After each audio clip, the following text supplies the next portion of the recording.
The story begins with the people on the ship preparing to open fire when an unknown enemy approached them. Suddenly, they realized with horror that the enemy's coordinates were already dangerously close, and it was not an ordinary ship at all, but a mobile knight, or more precisely, the infamous Black Count, a ruthless space robber.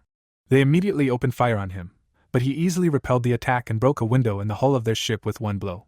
After that, he methodically and mercilessly destroyed the entire ship, contemptuously throwing out that they were just weaklings who did not even deserve the right to exist. Amagi, gritting her teeth, ordered to go into battle, as the scanners recorded dangerous energy waves in the battle zone. The girl decisively flew out of the ship and entered into a fierce fight with the enemies. In the ensuing battle, they managed to destroy several enemy ships. The Black Count enjoyed this. He always liked to suppress those weaker than him. He began shooting downwards with particular ferocity, as if taking revenge for his past life. His past life was truly unbearably disgusting. He remembered returning home to find his wife waiting for him, cooking dinner and smiling as she talked about their daughter. On weekends, the whole family went to look at puppies, and the girl happily played with them. Back then, he sincerely considered himself a happy man. But these memories were interrupted by the director's scream, who yelled at him for supposedly not having done his job. He worked in this black company, where the boss constantly humiliated him, and his colleagues only smirked when they took credit for his merits. But he endured everything for the sake of his family's happiness, working himself to the bone. One day, looking at his phone, he saw a message from a friend about some purchase. By a strange coincidence, he found himself in an unfamiliar area and witnessed his wife affectionately communicating with an unfamiliar man. Returning home, Liam found Micah warming up his dinner. His daughter had won a gymnastics competition that day, and he was genuinely happy for her.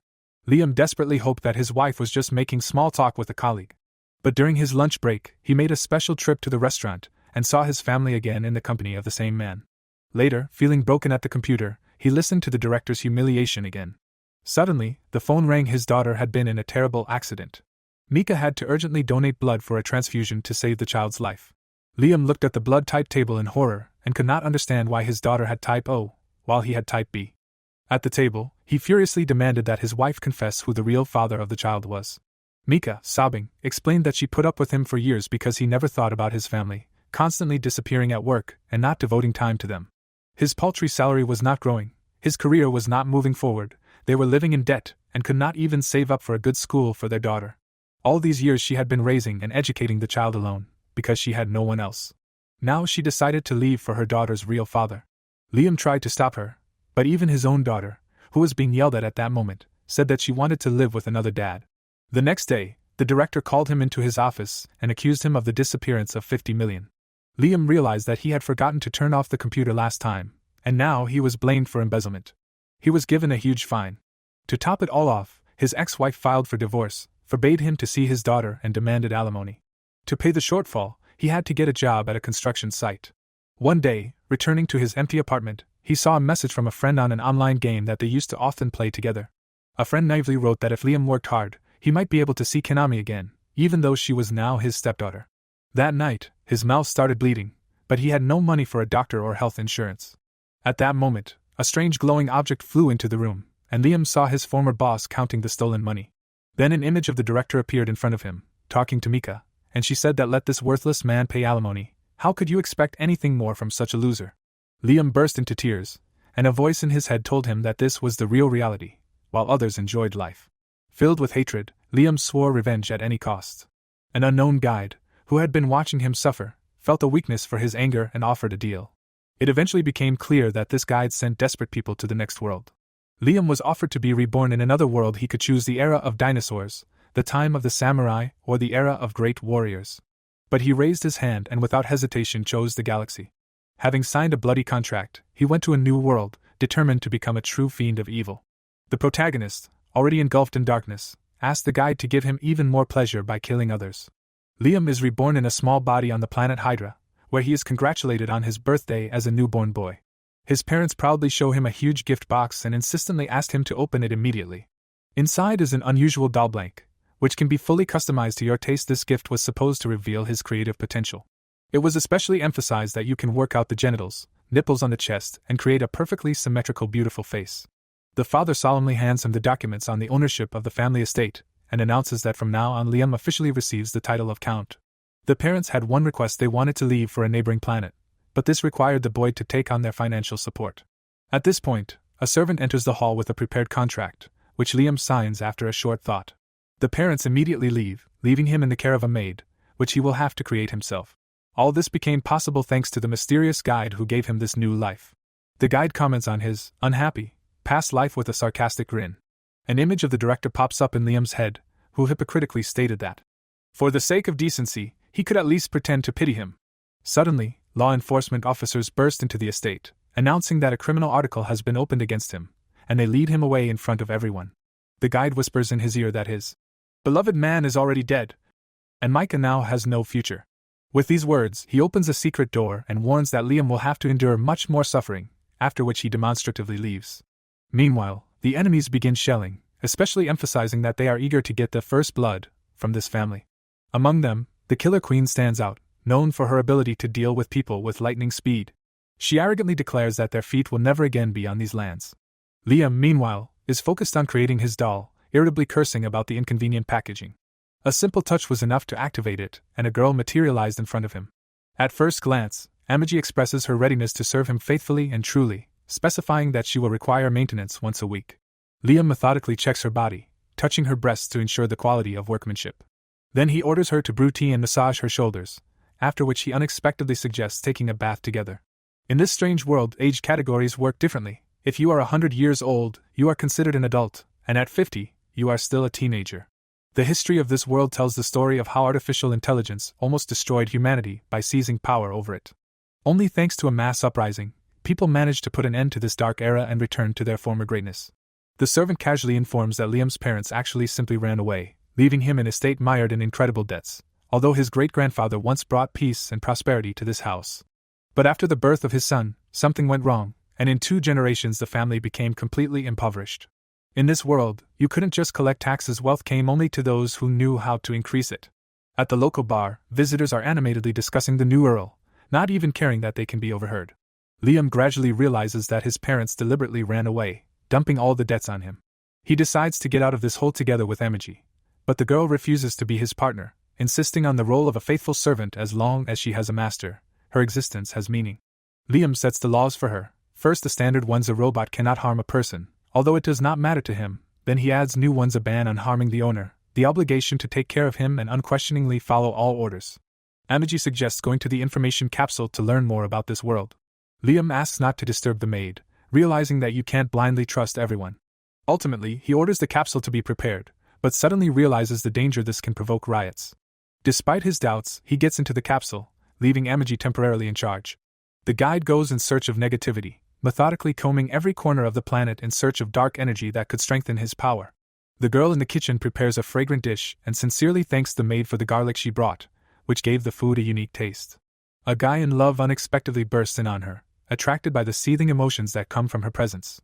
Liam finally returns after a 2-year absence, his body much stronger, but now requires a long rehabilitation to fully recover. Amagi proudly lays out detailed reports in front of him, demonstrating stable economic indicators of the estate management during his absence. To his surprise, almost all the figures were in the green zone, and he sincerely thanks his faithful servant for her impeccable work. On the territory of the estate is an old spaceport of the armed forces, inherited by them from the previous owners. There, outdated robots are gathering dust, which, due to a chronic lack of funding, are in a deplorable technical condition. Liam decides to test one of the robots, and the technicians explain to him that he just needs to make movements, and the machine will repeat them. Suddenly, the systems fail, and he finds himself locked inside a clumsy structure, forced to move in a robot, and for safety reasons, all the weapons were dismantled in advance. A cocky local approaches him and offers to arrange a training duel. After a short fight, the man falls, admitting defeat, but immediately after that the main character falls too, realizing that he has actually lost. Brian urgently needs an experienced mentor, and he agrees to study, because in his past life he was constantly humiliated, and now he longs to gain unrivaled strength. Suddenly Yasushi himself, a great master who felt the call of a student, appears to them. He has dedicated his whole life to fencing, constantly improving, and claims that he has not met a worthy opponent. To prove his skill, Yasushi decides to demonstrate the technique just once, demanding to remember it from the first demonstration. In the blink of an eye, his sword sparkles, and several surrounding trees are neatly cut. The boy freezes in shock, and the surveillance cameras do not record anything unusual at all. Yasushi approaches the logs and admits with a grin that he cleverly deceived everyone by specially preparing the logs in advance, and now he has found a naive sucker who will bring him good money. At this time, an important connection procedure is taking place in space, and the enemy faction suddenly appears on the line they have arrived for supposedly peaceful negotiations. Meanwhile, a huge enemy fleet is approaching the planet, already aiming their guns at strategic objects. Goes orders everyone to obey if they value life on the planet. Liam, meanwhile, stands by the tree, desperately trying to repeat the trick he showed. Yasushi announces that the training is over for today and leaves. The protagonist clutches the sword, unsuccessfully trying to do the same as the master. While reading the manga, he suddenly realizes what an awesome job it is to just pretend to be a teacher, and he finds it funny that he believed in this fairy tale. The protagonist comes to him and asks to teach him, Flash, but is refused. The master claims that he needs to learn on his own, and there will be no second chance. After leaving, Yasushi begins to laugh and crunch on chips, but there is a knock on the door again. It turns out that they need to discuss a salary increase.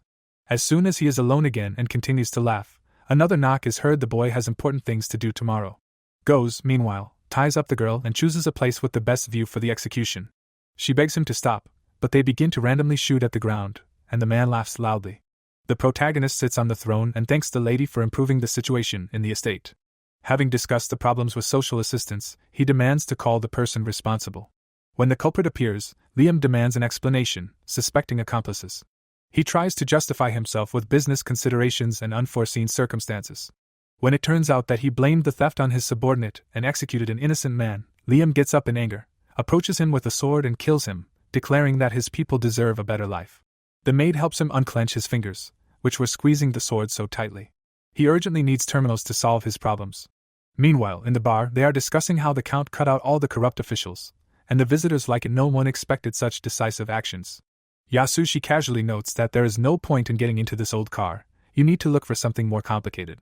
Yasushi walks around the warehouse and understands that his training will soon end, which means his money is gone. He needs to stall for time, find a way to stay longer. He notices a knight behind the door, who he might need, but it is not yet clear how exactly. At this time, the guy makes a large order, and the warehouse workers fulfill it. However, when the order is ready, he is shocked there was less goods than he asked for. Brian begins to talk about the machine that his grandfather loved. He is sincerely glad that it was found, and fondly remembers the old days. The protagonist declares that it is not in vain that he hones his skills with a blade. Each training brings him closer to mastery. Meanwhile, the maid approaches the robot and suddenly realizes that Yasushi is just a person, not a machine. She decides to make every effort to return him to his former powers, because he should help the owner, and not waste time. Nias unexpectedly comes to them. Her visit is connected with the robot. She notices that there is another robot behind it, and her gaze lingers on its design. She is especially impressed by the chest of the mechanism, so skillfully made that it seems almost alive. She even tries to look under the robot's skirt, but she is abruptly stopped. This is unacceptable. When they approach the robot itself, it is coldly told that its place is in the landfill. Nias examines the mechanism and concludes, repairs will be expensive, because the necessary materials are almost impossible to find. Then the robot asks to fulfill his last request to make a signature move to leave with dignity. At this point, Yasushi notices the girl and realizes that she is his type. His heart beats faster, but he tries not to show his excitement. Meanwhile, the girl argues with the boy, claiming that the weapon should be portable, not bulky. The man tries to intervene in their conversation, but she either does not listen to him or deliberately ignores him. Irritated, he sits her on a log so that she does not go anywhere, and orders the others not to look. At this moment, apples are thrown at him. Someone is clearly unhappy with his behavior. They shout at him to feel every movement, otherwise he will fall. Meanwhile, in another place, the girls languish in captivity. One of them is called Beautiful, and the man decides that she will become the pearl of his collection. She is shown a terrible creature that was once a man, and they cruelly discuss what to do with her now. In the end, she is tied to the ceiling and ordered to gouge out her eye to turn into a freak and become someone's toy. The man enters the bar and orders his usual drink with a familiar gesture. Things are going well for him, especially after the change of lord. The new government favors him. Meanwhile, Nier finishes work on the robot, and it turned out even better than planned.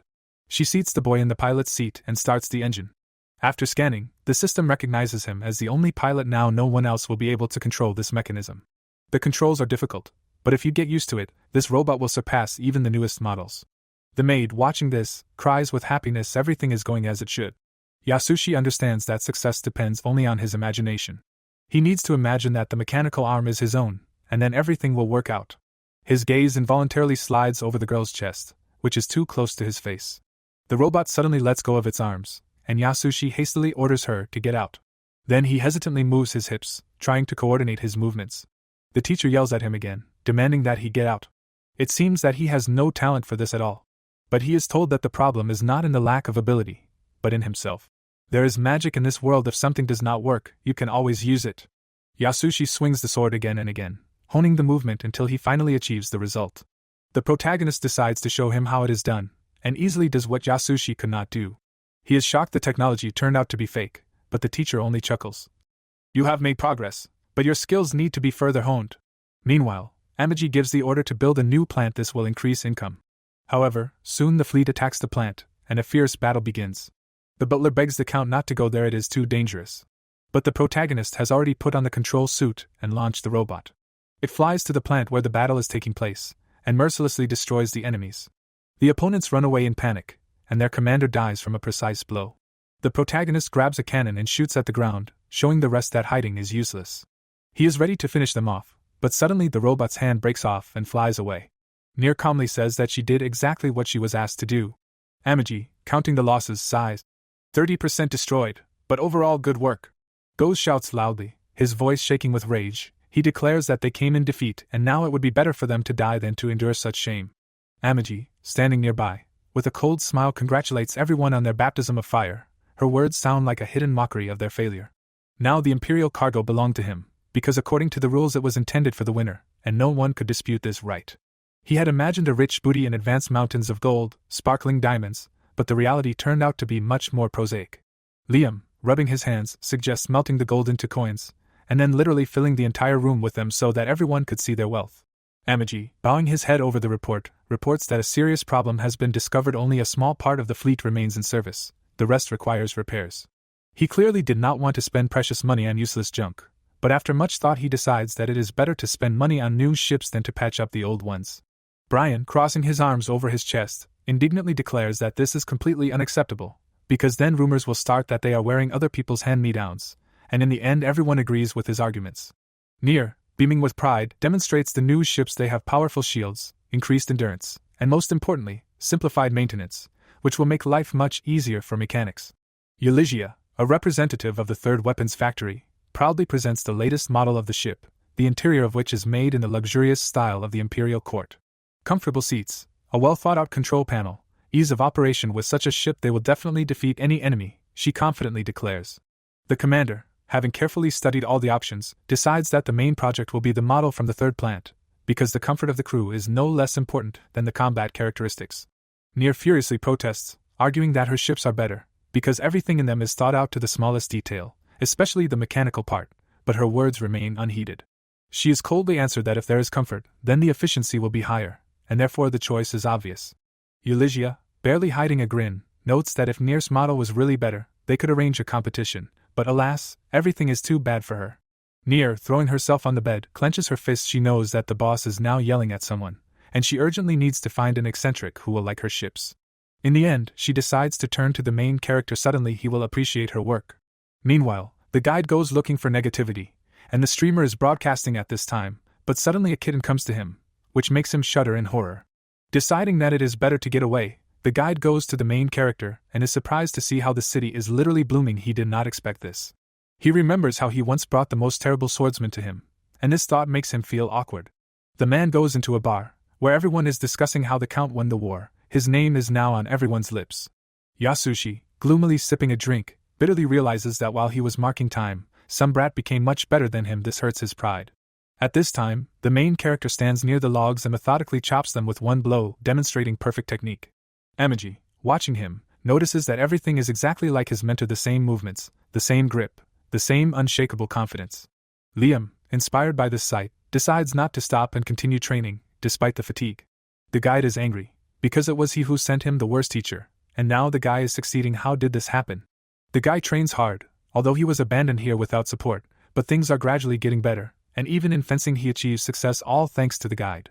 The guide is shaking, he urgently needs negativity, and he literally sniffs Yasushi, after which he immediately feels better. A strange, but effective method. Amagi suddenly comes to him and says that the Imperial fleet is selling ships, because the old ones are being ridden off, and this is an excellent chance to update the fleet. The Empire has set a strict condition: they are obliged to take crew members who are retiring, and these are almost all graduates of the Combat Fleet Academy. The guide decides that he will find the worst ones for them himself. If so, then at least let there be those who are not a pity.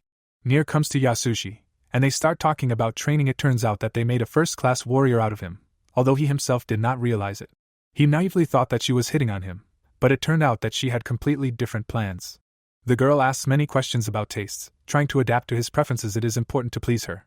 Yasushi is completely shocked. He even thought that this was all about him, but then he realizes that she is simply collecting information. Finally, he gives her a list: a tight short skirt, a simple white blouse, and the most luxurious underwear that can be found. Stockings must be either fishnet, or with garters. No options. Nier bends over, thanks for the valuable advice, and quickly leaves, leaving him slightly confused. The next time she appears before the protagonist, already in the very outfit he described. Liam, seeing her, immediately refuses the ships, declaring that he has acquired something better.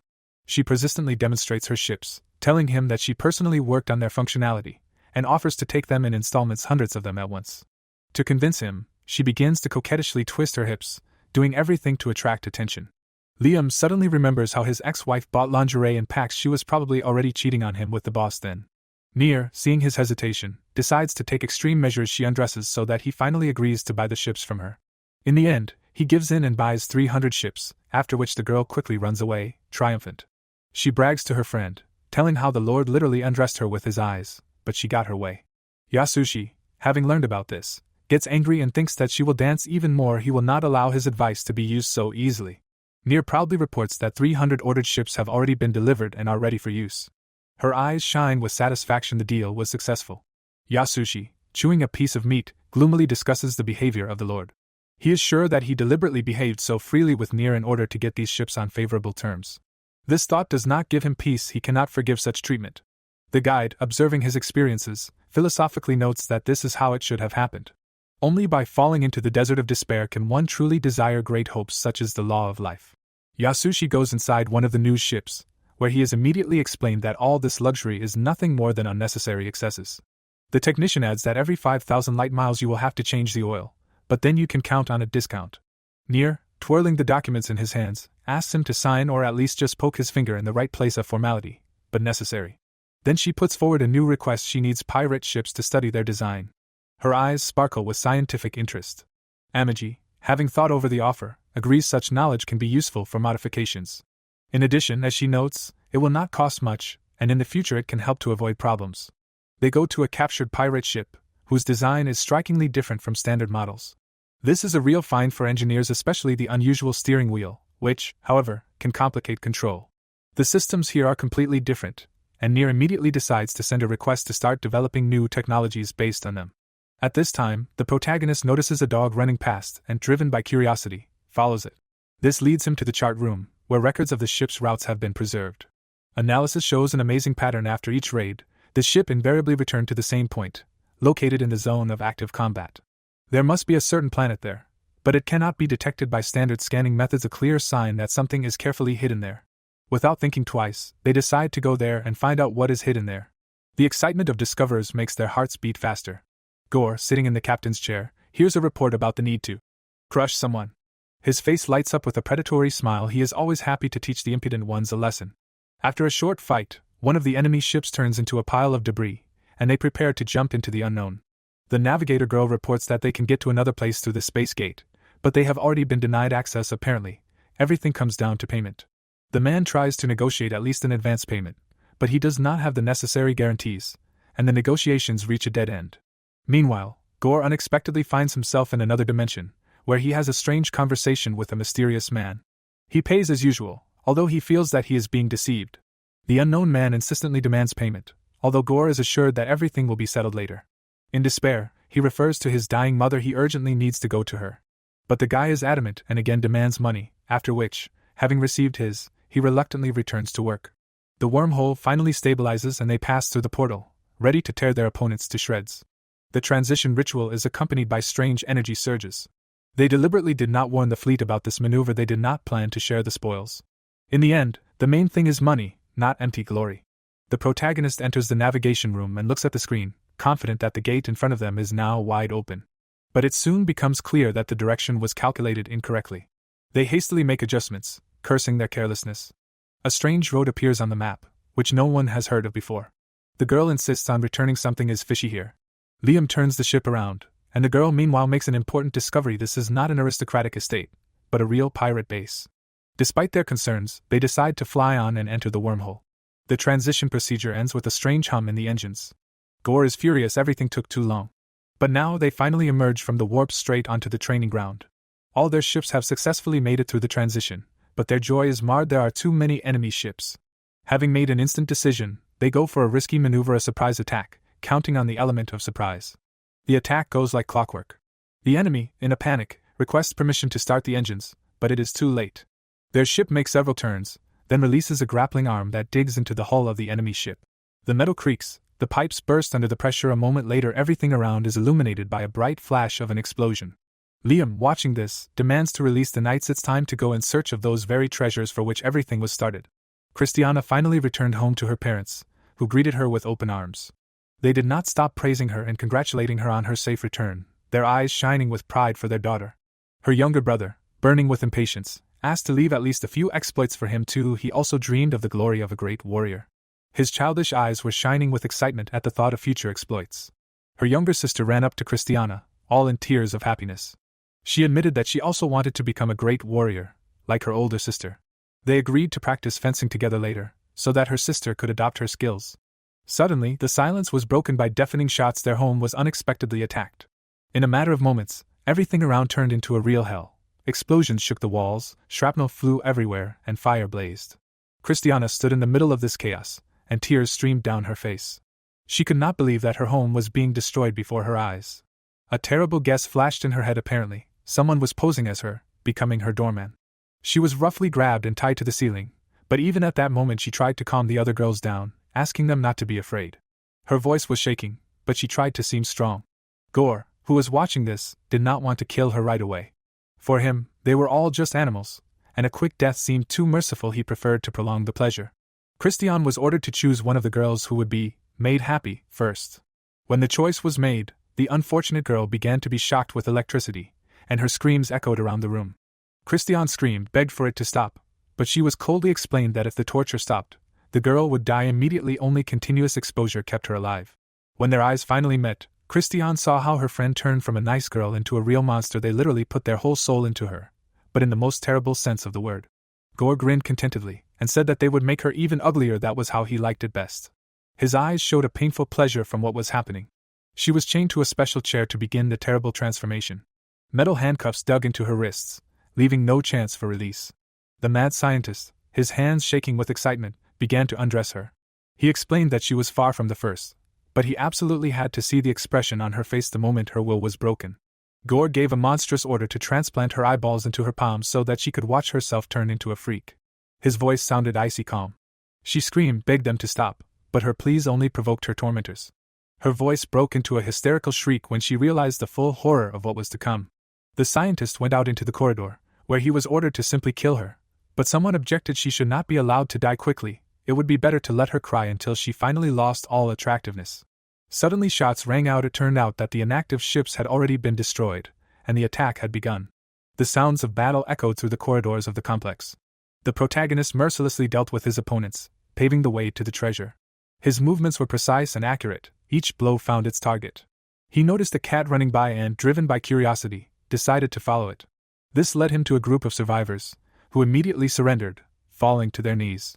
The scientist, trembling with fear, offered to show his main achievement. He knew how to create dogs.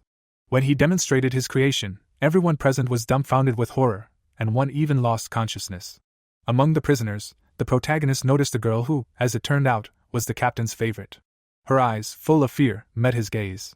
Without thinking, he killed the scientist, after which Christiana finally spoke. Her voice was broken. Through tears she begged to kill her too. In such an ugly form she could not imagine life among people. The protagonist ordered to call the medics and evacuate all the survivors. In his heart, he hoped to save them, perhaps with the help of body regeneration, although he understood that the price of such treatment would be prohibitively high. Meanwhile, the guide went in search of negativity. In the laboratory, the guy was diligently stirring something, trying to release the desired aroma and improve the taste. His movements were precise and verified. First mix thoroughly, then add a few drops of soy sauce, make exactly 124 turns, and only then add the fried eggs. He muttered under his breath, concentrating on each step. Having tasted the result, he realized with horror that he had mistakenly used a completely different sauce. His face distorted with disgust, and the next moment he collapsed to the floor unconscious. The guide, on the contrary, was incredibly happy. In front of him was a truly unique delicacy that could bring in huge profits. His eyes sparkled with anticipation of wealth. Nier entered the room and congratulated him on his unexpected profit with a smile. She immediately offered to buy something else, but Liam resolutely refused, which brought her to tears. She literally plopped down on the floor, sobbing from resentment, but a moment later she was already offering to buy a batch of ships. Her mood changed with amazing speed. Yasushi, listening to the conversation, realized that something was missing in the drink. His attention was drawn to the discussion of 5,000 ships, an impressive figure. Liam firmly decided not to spend money on her ships. His face expressed unwavering determination. This time he would not give in to persuasion. The man decided to distract himself and watched the training. He released several training objects, clearly intending to break the bones of his wards. Such was his peculiar training method. After a brutal beating, he said that the student must find the answer himself. His words sounded like a challenge thrown down through pain and suffering. To everyone's surprise, the beaten student stood up and created a wall of mana. It turns out he had been taught something after all. Gathering his last strength, he destroyed all the training facilities. Yasushi watched this in complete shock. He began to understand that he had been lied to all this time. "Now you will train alone," the teacher said. "I cannot help you forever." In recognition, he bestowed upon him the title of Master and ordered him to spread this title throughout the universe. His voice sounded solemn and a little arrogant. All this was possible thanks to the guide, who was now angry, observing positive emotions. Deep down, he knew someday all this would turn into an abyss of despair, and he was looking forward to this moment. His eyes burned with a strange fire of anticipation. Liam sat in his luxurious chair, carved from ebony and decorated with gold patterns, but felt strangely dissatisfied. He sorely lacked the real pleasure of his position as a ruler. The sun's rays, penetrating through the stained glass windows of the throne room, played on his arrogant face as he finally decided from now on he would be a real despot. His people must suffer, tremble with fear at the mere mention of his name. This thought warmed his hardened heart, causing his lips to stretch into a cruel grin. He imagined how the peasants would whisper about his cruelty in the dark corners of their wretched huts. At that moment, his chief advisor entered the hall, a tall, slender girl with eyes as cold as a winter morning. Her heels echoed loudly on the marble floor as she approached the throne. "Your Majesty." Her voice sounded metallically clear. "It is urgently necessary to resolve the issue of state debts. The treasury is empty after the last war." She held out a parchment with neatly written numbers, but Liam did not even glance at the document, only waved his hand in irritation.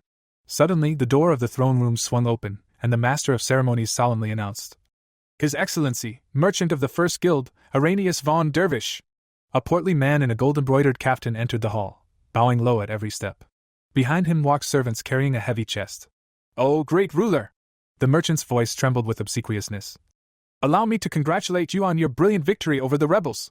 He snapped his fingers, and the servants opened the chest, demonstrating bars of pure gold that dazzled the eyes with their shine. When the formalities were completed, the merchant, rubbing his plump hands nervously, spoke. "Your Majesty, may I ask a small favor? My caravans are being attacked on the northern road. Could you provide protection?" His small eyes darted restlessly from side to side as he spoke. It was obvious that the merchant was truly tormented by fear of pirates. Before Liam could open his mouth, the advisor stepped forward abruptly. "A squadron of 100 warships will be sent with you." She said this so casually, as if she were offering a cup of tea and not an entire armada. The merchant gasped in surprise, his plump cheeks trembled with excitement, and beads of sweat appeared on his forehead. The courtiers standing at the walls of the hall began to whisper. "Strange," muttered the gray-haired advisor to his neighbor. "Our ruler has always been famous for his wisdom. Why does he demand gold instead of the usual state payment?" His wrinkled face expressed genuine bewilderment. The other courtiers nodded in agreement, hiding their surprised glances behind fans and gloves. Liam slowly rose from the throne, his velvet cloak with ermine lining spreading majestically. "Fools!" His voice sounded venomous. "This is not payment. It is a bribe, a pure symbol of power." He picked up the ingot with pleasure, admiring the way the light played on its edges. For him, this gold was not just metal, it was the materialization of his power, an object of worship that warmed the soul better than any fireplace. Amagi, the chief treasurer of the kingdom, only sighed and nodded to the servants to take the gold. "I have always dreamed of a bath of pure gold," she muttered, already imagining how the warm metal would touch her skin. Her slender fingers involuntarily clenched in anticipation. But Liam's thoughts were occupied with something else. He suddenly realized that for all his power he had one unsolved problem: women. His bedroom, despite its luxury, seemed deserted and cold to him. "I will arrange a harem," he exclaimed, hitting the armrest of the throne with his fist. "A real harem, where I will realize all my desires." He began to describe his plans with passion. Imagine a huge room with a pool filled with the best wines, walls hung with juicy pieces of meat, and dozens, no, hundreds of the most beautiful women in the kingdom. His eyes sparkled with a feverish gleam, and his hands gesticulated with frantic energy. Amagi, accustomed to his quirks, only sighed. In principle, there are no objections. But, she raised a finger. A pool of alcohol can explode from the vapors.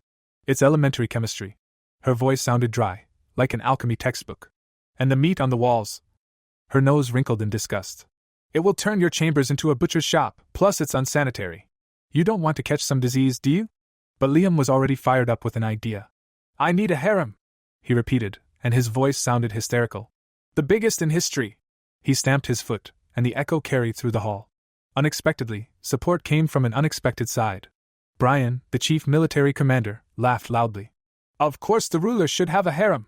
It's a tradition. His rough voice sounded as if he was discussing not the harem, but the need for new barracks for the soldiers. And it's time for you to have an heir, he added, squinting slyly.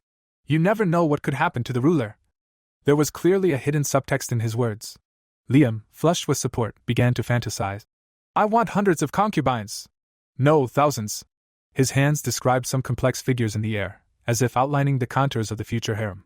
To everyone's surprise, Amagi had already taken out a thick folder. I just prepared a list of 1,000 candidates. Her efficiency was frightening. She laid out several parchments with detailed descriptions of the girls in front of Liam. Liam grimaced. But I'm a tyrant. I don't need these slobbering girls who will hang on my neck. He wanted to be feared, for women to hate him, but obey him. This thought made his heart beat faster. At that moment, for the first time in a long time, he went out onto the balcony of his palace and looked around the domain. The fields, forests, cities stretching to the horizon, all of this belonged to him. And suddenly he realized that he didn't even know the customs of the people living there. This realization both scared and excited him. He sent his most trusted man to select concubines. He returned with an astonishing report. Your Majesty, all the local girls have nose balls. It's their fashion. The protagonist even bought himself one, although it was considered bad form in the capital. Upon returning, he immediately issued a decree banning nose balls in the city. When the first girls were brought in, Liam was furious. Instead of seductive beauties, he saw creatures in ugly nose balls and diving suits that hid all the charms of their figures. What an outrage! He shouted. I demand that fashion be developed in the right direction immediately. But they explained to him that keeping models was too expensive. Disappointed, Liam waved his hand. Okay, let's put this issue aside. The main thing now is to find beautiful women. He consoled himself with the thought that according to the palace regulations he had every right to molest the servants. Becoming a real tyrant turned out to be more difficult than he thought. At that moment, Christiana woke up in the far wing of the palace. She slowly opened her eyes, not understanding where she was. Snow-white sheets, the smell of medicinal herbs, quiet voices, all this seemed like a dream to her. She looked at her hand in surprise, normal, human, without traces of those terrible mutilations. Doctors in white robes approached her. We recreated your body, they said, and there was a tired pride in their voices. Christiana burst into tears. Tears streamed down her cheeks as she listened to the explanations. We used a rare elixir. A long rehabilitation. The Lord specially built this clinic. When they left, she swore that someday she would repay her savior. Her blue eyes were blazing with determination, and her hands were clutching the sheets until her knuckles were white. A man came into the bar and gave everyone drinks at his own expense. He generously poured out the alcohol, not counting the money, and the customers looked at him with surprise and gratitude. They didn't have enough hands to work, so such unexpected generosity was especially pleasant. And then they talked about the treasures that the Count had acquired. Their voices sounded excited, because rumors about the Count's wealth had been circulating for a long time. They wanted to take a break, and drinking was the man's second job.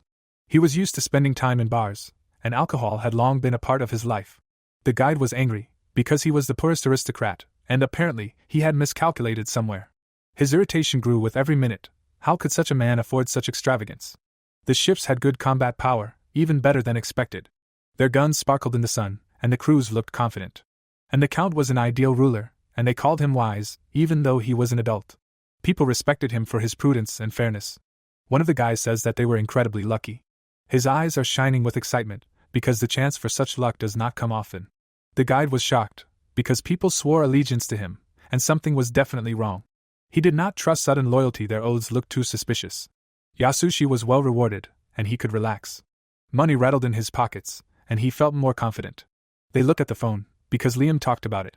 The screen glows in the dark, showing new messages. The guide understands that such a teacher must have disgusting students. His face distorts with contempt. If the mentor was insignificant, then the followers could not be better. Gore sits down on a chair and says that there are 30,000 of them, and they do not understand how they got here. Perhaps they changed the coordinates. His voice sounds confused, because the situation was getting out of control.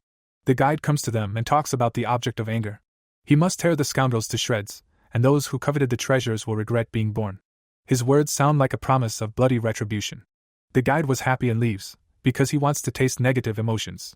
His smile becomes wider. He lived with someone else's fear and hatred. Liam is having dinner, and they give him plates. The servants fuss around, changing them, wiping his mouth and giving him new spoons. He wondered how a tyrant should have dined. His thoughts are interrupted when he realizes that there must be girls nearby. And he drinks beer, enjoying the moment. Amagi decides to choose girls to share the meal with him. She did not mind even if he had another woman. She could not be called a woman, because she could not give an heir. She didn't feel angry because she was just an artificial intelligence. Liam explains that women don't excite him. His voice sounds indifferent. He stopped seeing them as anything more than decoration a long time ago.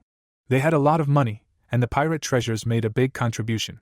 Now the debt percentage was lower, and the future seemed brighter. The holdings were slowly growing, and he knew that he would soon pay off his parents' debts. The thought of it warmed his heart. Finally, he would be free of this burden. As a tyrant, he would raise taxes and rob the people, although this would bring down something else. His mind was torn between the lust for power and the understanding of the consequences. He became a master swordsman, and everything is coming to him. Amagi is always by his side, like a faithful shadow. He decides to enjoy the successes in this world. Liam promises that they will always be together. His words sound like an oath, but there is something ominous in them. The girl complains that she cleans a pool in an empty room that is not used. It's a waste of resources, but orders are orders. They were given names and they look the same.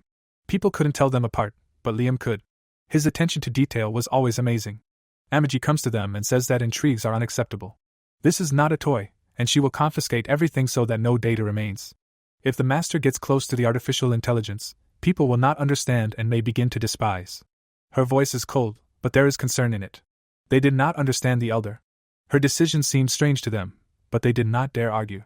Brian comes and says that the pirates have declared war on them. Many ships are approaching, but they give their enemies time to become afraid. They will come, because their treasure was stolen. Their rage will be boundless, and there is no mercy to be expected. Brian decides to call the military and officials. They will have to prepare for battle, otherwise there will be no chance. The servants read that the pirate demands the entire fortune and all the beautiful hostages. His conditions sound like a mockery, but the threat is real. The protagonist does not want to do this, because he himself dreams of becoming a tyrant. He will not tolerate anyone dictating terms to him. They can send 5,000 ships into battle, and they will have to wait a long time for reinforcements. The situation looks almost hopeless. It was strange to him that the reward was not small, but not worth 30,000 ships. Something was wrong here. Amagi assessed the chances and said that success is slightly less than 4%. The numbers sound terrifying, but there is no choice. Brian says that the people have a new ship, but does not have time to finish. He is interrupted, and the words are lost in the noise. The protagonist approaches the guys, but understands that time has stopped. Everything around has frozen, as if in icy captivity. The guide comes to him and wants to take 1 minute. His appearance is unnatural, but now is not the time for questions. He says that he invited the troubles himself. It was because of him that the pirates appeared. But defeating Gore will bring many things. He explains that it is more fun when you rise yourself. Overcoming difficulties, the hero becomes stronger.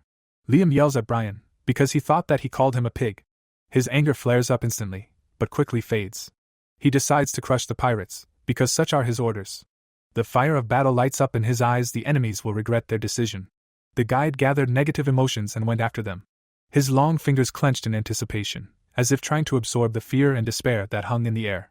Every groan, every look full of horror filled him with strength, making him more powerful with each passing second. He moved between the people like a shadow, looking for the juiciest, most intense suffering. The guys stood behind the croissants, nervously shifting from foot to foot.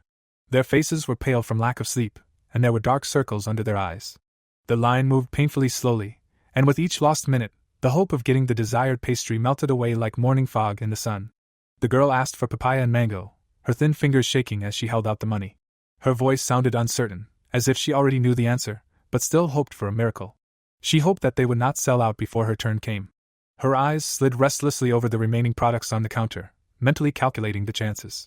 The last 2 buns are bought in front of her, and her heart squeezes with disappointment.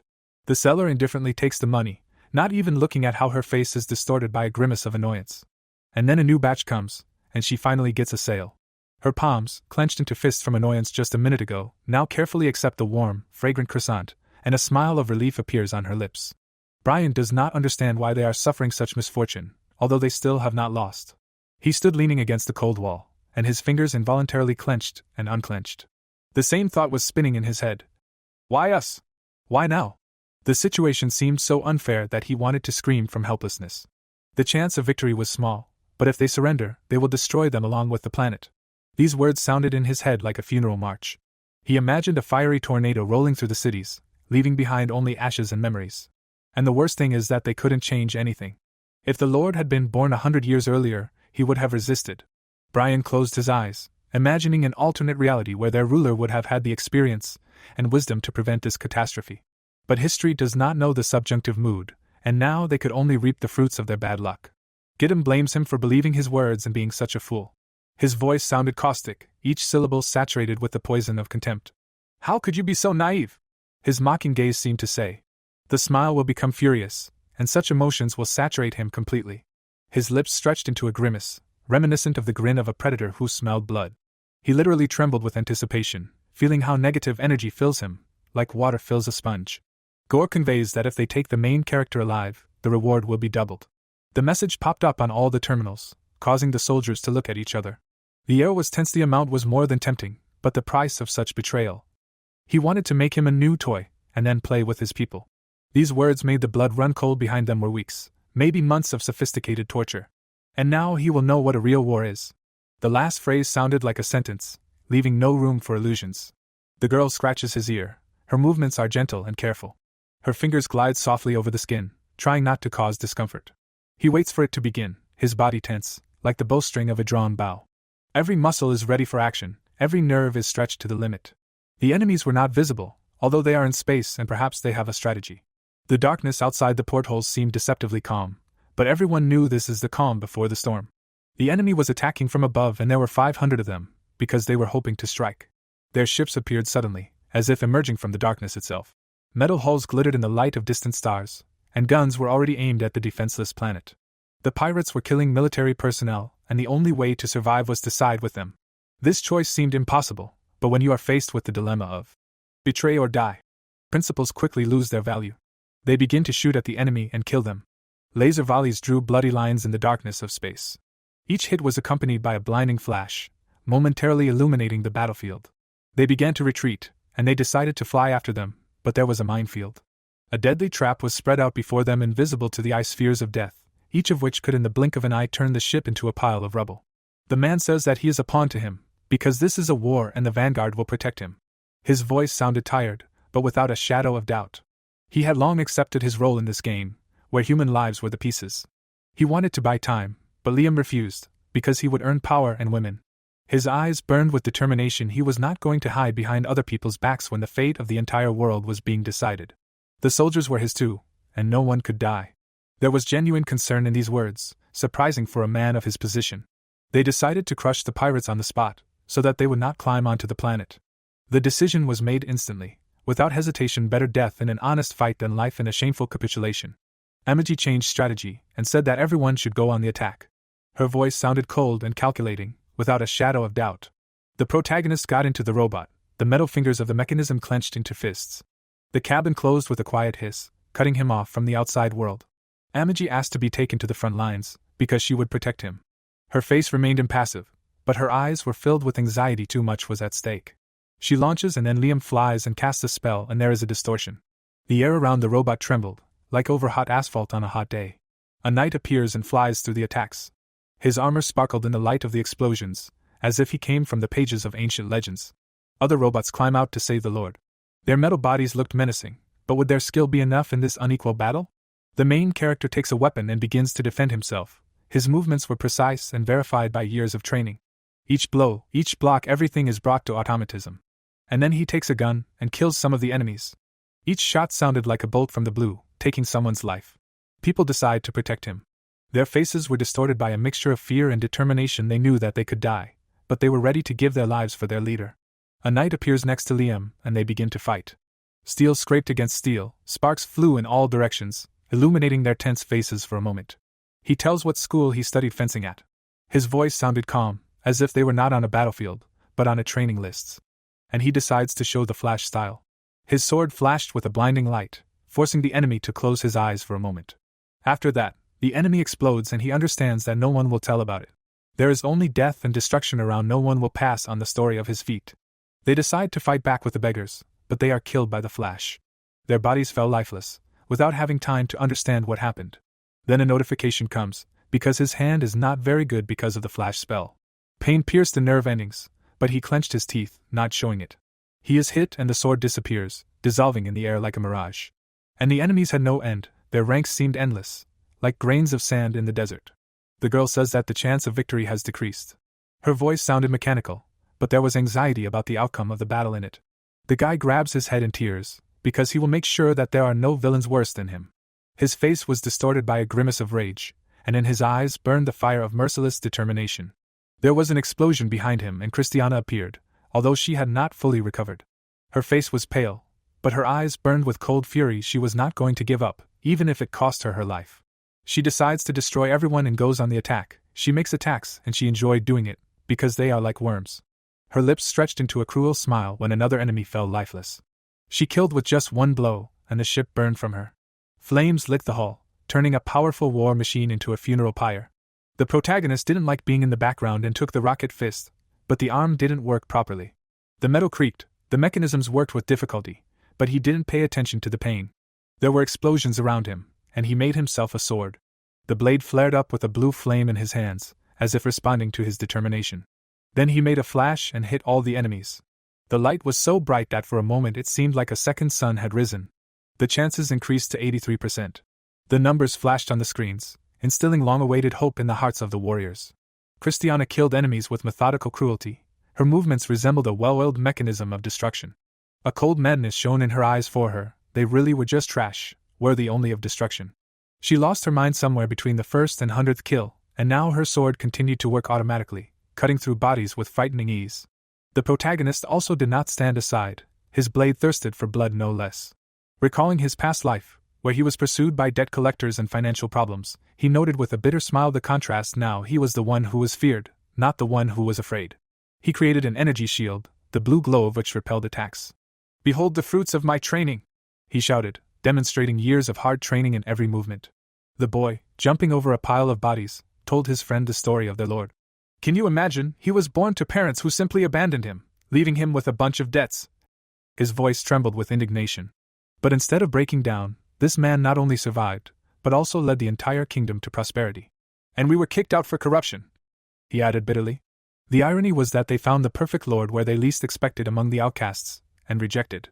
"For the sake of his people, he is ready to do anything," the boy continued, his eyes burning with fanatical devotion. In his eyes, the lord was the embodiment of all knightly virtues, a true nobleman not by blood, but in spirit. The main character, meanwhile, delivered a series of blows, but suddenly encountered an unexpected obstacle. The enemies activated a protective shield, neutralizing his attacks. Amiko responded instantly, her voice like a whip cracking. "Hit the shield! Forward!" The soldiers rushed to carry out the order, and under their blows, cracks began to appear in the energy barrier, slowly spreading like glass from a stone. Liam rushed towards the enemy commander, leaving a trail of blood in his wake. The enemy tried to block his path, but Christiane, like a guardian demon, covered his back, her sword drawing deadly patterns in the air. She became a living shield, an impenetrable wall between her master and any threat. An alarming message was delivered to Goz. "They are approaching." Half of his bodyguards already lay dead, and in a panic he decided to flee. The enemy opened heavy fire on the retreating forces, but their escape routes were cut off. They were trapped by their own treachery. Meanwhile, the protagonist had infiltrated the enemy's ship, his actions precise and calculated. He methodically disabled navigation systems, blocked the airlocks, leaving the enemies with only one way out: death. Goz ran through the corridors, his breathing became intermittent, and his face was covered in sweat. Suddenly, a deafening roar was heard from above. The ceiling collapsed, burying the last hopes of salvation under the rubble. Liam realized with satisfaction that all the treasures would now be his. His lips twisted into a sardonic grin. How much blood had to be spilled for these trinkets? They activated the rocket fist. A huge projectile rushed towards the enemy ship, and the ensuing explosion tore people to pieces, turning the deck into a bloody mess. He burst inside the destroyed ship, His keen gaze immediately noted the shelter. "Rats are hiding here," he muttered, feeling the presence of hidden enemies. As they opened the massive door, a group of trembling soldiers stood before them. Liam took a step forward, but then simply walked past them in an instant. His sword had dealt with them all, moving faster than the human eye could follow. "They served a worthy foe," he called over his shoulder, stepping through pools of blood. The destruction of enemies continued methodically as they moved through the corridors. This was no longer a battle, but pure slaughter. One of the men clenched his fists in rage, his face twisted in impotent rage. Goes had fled alone, betraying all his own. There was nowhere to run, only death and destruction reigned everywhere. His friends were killed one by one, until he was left completely alone. "Goes used me," he cried in despair, realizing that he was just a pawn in someone else's game. He knew where the treasure was hidden, but this knowledge could no longer help him. The man steps into the establishment, his gaze sliding around the interior, stopping at the girl behind the counter. She is the new owner of this bar, and there is an unusual confidence in her movements. Her fingers tremble slightly as she counts the proceeds, but when she notices the customer, recognition flashes in her eyes. He himself has just completed the creation of a new company, an ambitious project that has taken him to a cosmic level thanks to the Count's patronage. Thoughts about upcoming contracts are spinning in his head, but now an urgent matter needs to be resolved. His fingers nervously drum on the counter, waiting for the owner to be free. A portly merchant in a gold-embroidered waistcoat appears in the doorway. Their negotiations over the cost of goods quickly escalate into a heated argument, their voices growing louder, echoing throughout the bar, empty at this early hour. After much wrangling, a compromise is found that leaves both parties satisfied, although the tension still hangs in the air, mingling with the smell of stale beer. Later, a group of people approach him asking for medical equipment. An image of Christiane, the girl who once lay dying, comes to mind. The memory of her feverish look, full of last hope, makes him agree to help, despite the dubious benefit of the deal. A few days later, a girl bursts into the office, beaming with happiness, her cheeks flushed and her eyes shining with gratitude. Her emotional thanks are interrupted by an embarrassed gesture, instead of which there is a request to tell about the specific results of the treatment. The subsequent unexpected display of a naked healthy body is interrupted by the appearance of Nier, frozen in the doorway from the double shock both from the spectacle and from the news of the intercepted deal for the ships. Nier's lips are pressed into a determined line as she unbuttons her blouse and takes her place on the throne without permission, throwing down an open challenge. Christiana, who bursts in after him with her face distorted with anger and her fists clenched, almost starts a fight, but the situation is saved by the appearance of the calm and businesslike Elysia with a question about the ships. Amagi, who has been silently watching until now, steps forward with an explanation about the imperial licenses. Her voice sounds unwaveringly professional.